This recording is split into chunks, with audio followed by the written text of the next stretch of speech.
কেন গালফ কান্ট্রিতে এই যে বৃষ্টি আসলে পানি রাস্তাঘাটে একেবারে পানি জমে থাকে? কারণ হচ্ছে গিয়া গালফ কান্ট্রিতে আপনি সৌদি আরব বলেন আর দুবাই বলেন, এগুলোতে মেন হোল নেই। মেন হোল নেই, এবং কি বাংলাদেশে আপনারা দেখতে পারেন যে খাল বিল আছে, কিন্তু এখানে খাল বিল নেই। এই পানিগুলা কোথায় যাবে? সো এই পানিগুলা দেখেন, সো এই পানিগুলা এদিক দিয়ে এসে জাস্ট এই যে এখান দিয়ে জমা হয়। এই জন্যই এই সৌদি আরব বলেন, গালফ কান্ট্রি বলেন, সব জায়গায় বৃষ্টি পানিগুলা জমে যায় রাস্তাঘাটে।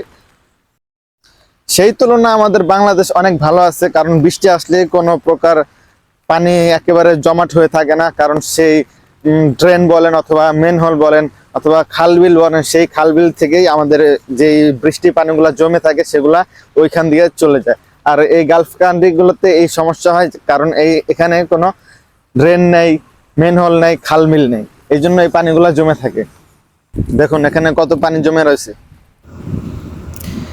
দেখুন, এক ভাই শপিং ব্যাগের পলিথিন মাথায় দিয়ে ডিউটিতে যাওয়ার জন্য দৌড় দিতেছে। যতই ঝড় বৃষ্টি হোক কেন, আপনাকে ডিউটিতে প্রেজেন্ট হতেই হবে।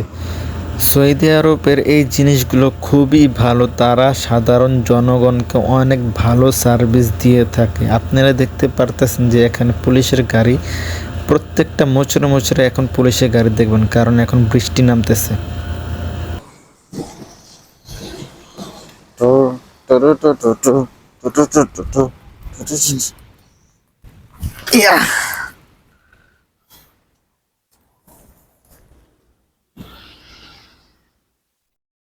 তো দেখতে পারতেছেন যে আমার শরীর এখন পুরা বৃষ্টি পানিতে ভিজে গেছে। আমি আমার জ্যাকেটটা পরাইছিলাম, তো এটা এখন আমি খুলবো।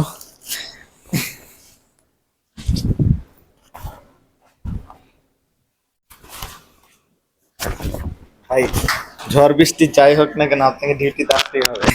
ঝড় বৃষ্টি আপনি যাই হোক, ডিউটিতে আপনাকে আসতেই হবে। পুরা জ্যাকেট ভিজে গেছে। তো এখন এই পদ্ধতিতে, এটা হলো বাঙালি পদ্ধতি, এই পদ্ধতিতে এখন ডিউটিতে আসলাম। তো ভিডিওটি যদি ভালো লাগে তাহলে অবশ্যই লাইক করবেন, কমেন্ট করবেন, আর হ্যাঁ, সাবস্ক্রাইব করে পাশে থাকবেন।